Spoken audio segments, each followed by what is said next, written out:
Hi, welcome class third. Today we read story.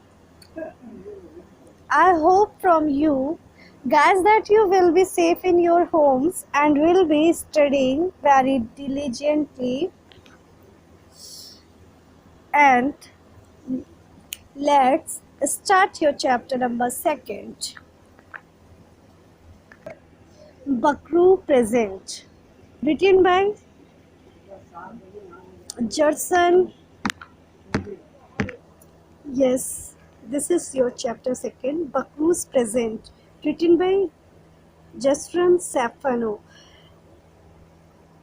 बकरू का gift. ठीक है, कई बार आप भी किसी को गिफ्ट देते होंगे और आप सोचते होंगे कि अगर गिफ्ट दिया जाए तो क्या दिया जाए जो उसको बहुत अच्छा लगे। तो ये उसी से रिलेटेड कुछ स्टोरी है।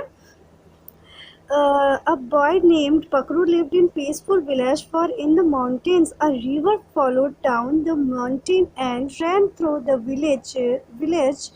Its soothing sound was like a lullaby for the villagers as they lay in their beds every night. Each morning at dawn, Bakru's grandfather, in his deep and loud voice, awaked the villagers. The echoing voice for the morning prayer came from the mosque tower. Okay. तो यहाँ बच्चों ये है कि एक बच्चे का नाम था बकरू, जो कहाँ रहता था, एक बहुत शांति प्रिय गांव में रहता था जो कि माउंटेन से काफ़ी दूर बसा हुआ था। और वहाँ एक रिवर बहती रहती थी माउंटेन के बीच से हमेशा। मतलब बहुत ही प्यारा सा उस गांव का जो इकोइंग सिस्टम बताया गया है वो बहुत प्यारा बताया गया है इसमें, कि सुबह की पहली पहली काम वॉइस आती है चारों तरफ से, जैसे कोई बच्चा सोता है। हालांकि यहाँ बताया गया बकरू के ग्रैंडफादर जो थे वो एक डीप वॉइस में, लाउड और डीप, गहरी और तेज वॉइस में विलेजर्स को जगाते थे। सुबह सुबह की पहली प्रेयर करते थे। कहाँ? Mosque from mosque tower. वो अपनी मस्जिद से बैठ कर के जो भी उनकी नमाज होती है वो करते थे, तो इससे सब लोग जगते थे। टुडे एक दिन क्या हुआ अचानक कि there was no sound of his god from mosque. अब भाई देखो कोई साउंड नहीं आया, तो यहाँ पर क्या हुआ कि बकरू को थोड़ा अजीब सा लगा कि वो चिंता करने लगा कि आज कोई आवाज़ क्यों नहीं आई। What could not happen?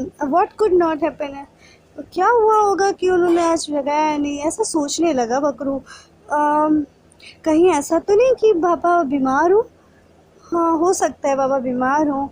At first he wanted to directly to grandfather's house to find out what had happened to him.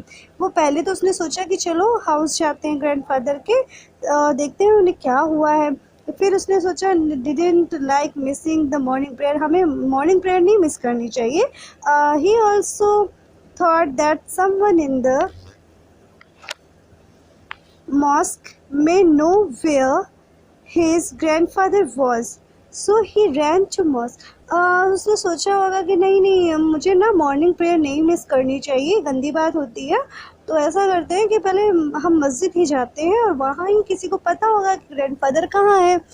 ठीक है, वो गया अपनी मस्जिद में, उसने नमाज पूरी अदा की। उसके बाद उसने इधर उधर देखा, लोगों से पूछा, लेकिन उनके बारे में कोई भी पता नहीं चला कि उसके ग्रैंडफादर कहाँ है ना।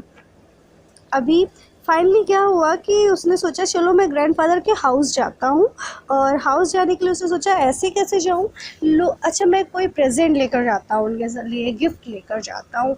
उसने सोचा क्या हो सकता है। This was the time of year of gathering मनकंग is a type of nut, अखरोट। ठीक है, जो कि कहाँ का, इंडोनेशिया का मतलब है बहुत ही फेमस अखरोट। सो उसने क्या किया, बकरू ने डिसाइड किया कि क्यों ना इन्हीं को लेकर के बाबा को जा कर के मैं दे दूँ, अपने ग्रैंडफादर को गिफ्ट दे दूँ। उन्हें तो बहुत पसंद है और वो इससे रिंग्स बनाते हैं, और एक रिंग का वो 50 रुपीज़ लेते, पर रिंग का 50 रुपीज़ में उसे सोल्ड कर देंगे, बेच देंगे। तो उसने क्या किया कि जितने भी वहाँ पे नट्स थे, उसने सारे नट्स उठा लिए, गैदर कर लिए, इकट्ठा कर लिए कि ग्रैंडफादर उसके बहुत हैप्पी होंगे। लेकिन एक सेकंड थॉट उसके मन में आया, what if the other boys from the village have already gathered all the nuts. लेकिन जब बाकी और विलेजर्स आएंगे तो क्या सोचेंगे वो कि मतलब सारे नट्स कहाँ हैं।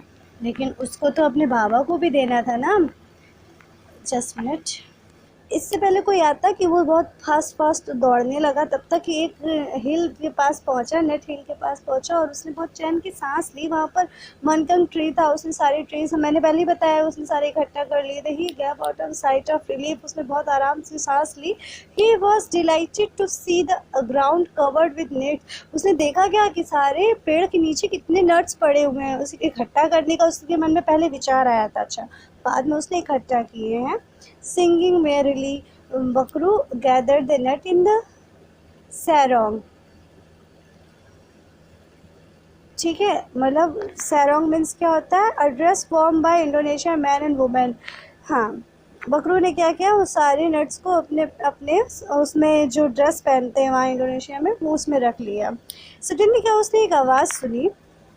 वो आवाज़ थी कुछ बच्चों की जो कि विलेज के थे। वो अदर बॉयज़ जो आ रहे थे, वो तुरंत ही एक झाड़ियों के पीछे जाकर दौड़ा और छिप गया। क्या हुआ, सब लोग आए, आके देखा कि अरे यहाँ पर तो एक भी नट्स नहीं है, हमसे पहले यहाँ कौन आया। तब से उनमें से एक बच्चे ने बोला कि यहाँ ज़रूर बकरू आया होगा, देखो उसके फुटप्रिंट्स देखो यहाँ पर ज़रूर होंगे। तब तक one of boys shouted, he must have just left with the nuts. अरे, और उसने एक भी नट्स हम लोगों के छोड़े नहीं। आगे देखो क्या होता है। The Elder boy look thoughtful, मतलब उसने जो अदर बॉय था उसने कहा कि जल्दी उसको ढूंढो, पकड़ो और उससे नट्स ले लो सारे।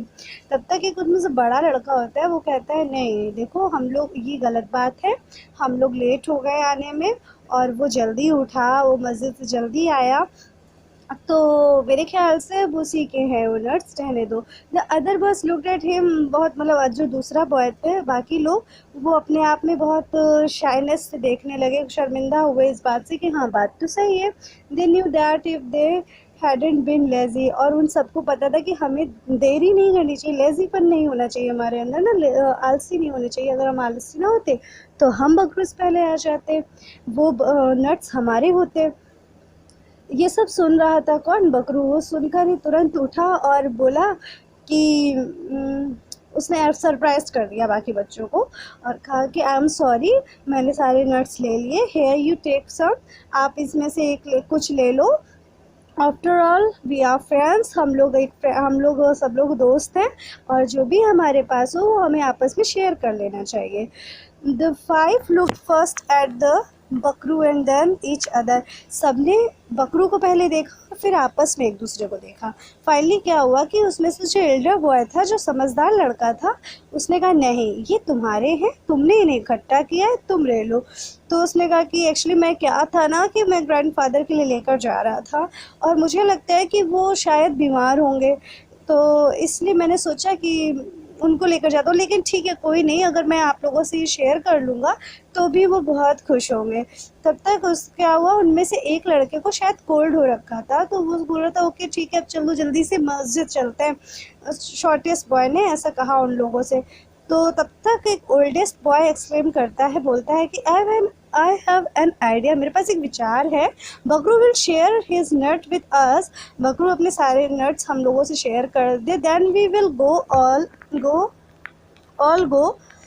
And give them to grandfather. उसने बोला कि मेरे दिमाग में विचार आया कि बकरू हम लोगों को नट्स दे दे और हम लोग ग्रैंडफादर को देते हैं चल के साथ में। तो सब लोगों ने एक दूसरे के शोल्डर पे हाथ रखा और एक साथ बढ़ गए, किसके लिए, अपने बाबा की ओर, उनको गिफ्ट देने के लिए।